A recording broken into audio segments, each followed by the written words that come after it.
And Carson inadvertently told me. He wouldn't specifically say it, but he was heavily hinting at it. What did he say exactly?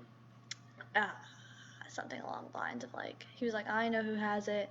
And then I asked if it was Emily or Jimmy, because I was just trying to play along, oh, I got no clue. He was like, no, or said it wasn't them. I was like, oh, okay, is it one of the guys? Because it has to be, because those are the only other people he talks to. I knew Shane didn't have it. He didn't have it, so it was between Adam and John. Carson also told me that a while back that the guys were probably targeting me if they were doing guys versus girls. So, I mean, very well could be me. Who knows at this point? I don't know why he felt the need to tell me all that last night. He was just started talking, and I was like, okay, I don't know why you're trusting me, but yeah, it worked well. I'll probably push for either John or Carson to go home. Okay. I'm impartial between the two of them. Mm-hmm. See, the thing is, I see her and talk to her almost every night. And so, we're good friends outside of the club. And inside it, we talk about strategy here and there and stuff. But I don't know if I can trust her as much, because either she's being really open and she honestly doesn't, get as invested, or she's playing the game of a lifetime and is just playing me like an instrument. Because she's telling me all sorts of stuff, just her thoughts on things, and it's interesting to hear, but I don't know if any of it's true. So, well, I was talking to her this morning, and I talked about this same situation with the whole 5v4, which way is it gonna go kind of thing.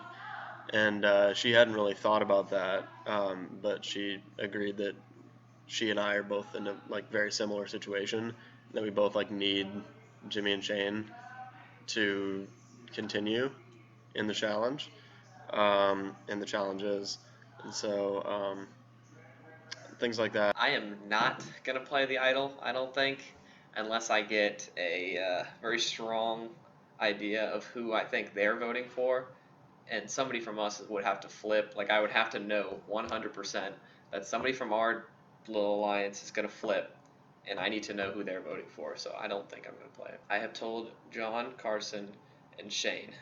However, Shane does not know I told John and Carson, and John and Carson do not know that I told Shane. So it's an interesting little triangle I've created. It doesn't worry me about this upcoming tribal council, because I don't think he's going to play it for one of his friends. I think they're all pretty confident. It sucks because originally the plan was to vote him out while he had the idol, so we didn't have to worry about it. Future tribals, it definitely worries me, because I have no idea how that would play out. I know this upcoming tribal, the guys are hopefully sticking together. That's what we want to do. We want the five of us stick together and vote Madison. And we just want to pick off the girls, is what we talked about. But I'm also, if I can do something in the future to keep Adam from getting to Final Five, I might try to do that, because I've discovered I'm not very good in the challenges, and people like Jimmy and Adam are very good. And Adam told us that the last time he can use the idol is at Final Five. So if we go to Final Five with the five guys, Adam is safe. Most likely Jimmy, maybe Carson, wins immunity, and then it's a 33% chance that I go home. And I don't like those chances. So I would rather, if I can send Adam home with an idol, that would be nice, rather than letting him get to Final Five and then that kind of hurting my chances of surviving that Final Five vote. But for now, I know this upcoming vote, I want to stick with the five guys. I just want to break up that alliance of girls that Josie has. So that's kind of the plan right now. Jimmy and I, so you sent out the clue that was about the bushes or something, and I was like, okay, I think I know where this is. It was about the beach. I was like, okay, volleyball court, let's go there. We went there and we were looking around, whatever, it was 20 bushes or something, I can't remember. So we searched them there for a little bit, and then we were like, wait, it's talking about where learning is.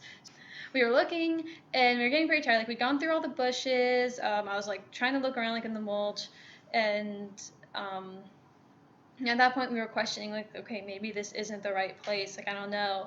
And so Jimmy and David had kind of given up. They were talking about stuff. I don't know. But I was still looking around my flashlight on my phone. And I kind of look up, and I'm still kind of, like, talking to them. And I guess they're probably not listening to me at this point. And they start, like, walking away. And so I realize they're not there. And I get up, and I go, and I turn around, I'm like, oh, there's people at the wall. And they're like, yeah, like, look.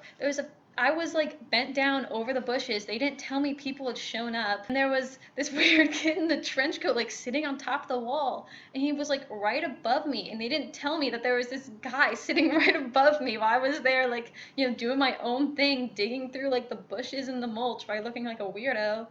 But so yeah, that's what happened with the trench coat guy. And that was at like 11 o'clock at night on like a Tuesday night or something.